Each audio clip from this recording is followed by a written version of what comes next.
बातमी आपल्या हक्काची। देशाच्या राजकारणातील भीष्म पितामह सांगोला तालुक्याचे भाग्यविधाते स्वर्गीय आमदार डॉक्टर भाई गणपतराव देशमुख यांच्या जयंतीनिमित्त निजामपूर येथे कार्यक्रम संपन्न झाला।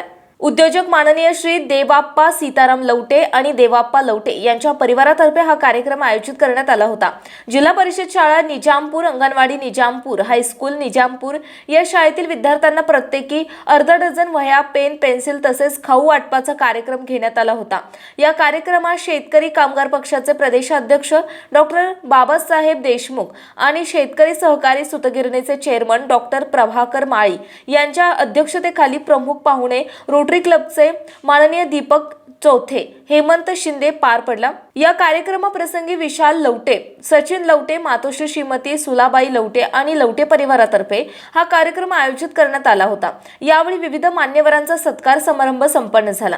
यावेळी सरपंच सौ शीतल लवटे, उपसरपंच सौ सुनीता लवटे, विकास सेवा सोसायटीचे चेअरमन मधुकर जगन्नाथ लवटे, माजी सरपंच तानाजी बाबा लवटे, माजी सरपंच मोहन दिगंबर कोळेकर, माजी चेअरमन गोरख कोकरे, तंटामुक्ती अध्यक्ष दादासाहेब गोफडे, सदस्य सोपान कदम, माजी सरपंच नानासाहेब कोळेकर, शाळा व्यवस्थापन समिती अध्यक्ष भोजलिंग खांडेकर, धर्मराज लवटे, सुभाष लवटे, विजय कोळेकर, शिलिंदर सावंत, सागर लवटे, आबासू लवटे, शंकर लवटे, लक्ष्मण लवटे, बाळासाहेब कोकरे, नवनाथ कोकरे, साहेबराव लवटे, बळीराम कांबळे, रामचंद्र कोकरे, हरिदास हिवरे, प्रकाश काळे, सर्व ग्रामस्थ तसेच शाळेचे मुख्याध्यापक, शिक्षक आणि विद्यार्थी मोठ्या संख्येने उपस्थित होते। सोलापूर जिल्ह्यातील तसेच सांगोला तालुक्यातील महत्त्वाच्या आणि ताज्या बातम्या पाहण्यासाठी आजच आमच्या पंचनामा लाईव्ह न्यूज चॅनलला यूट्यूबवर सबस्क्राईब करा आणि बेल आयकॉन प्रेस करा।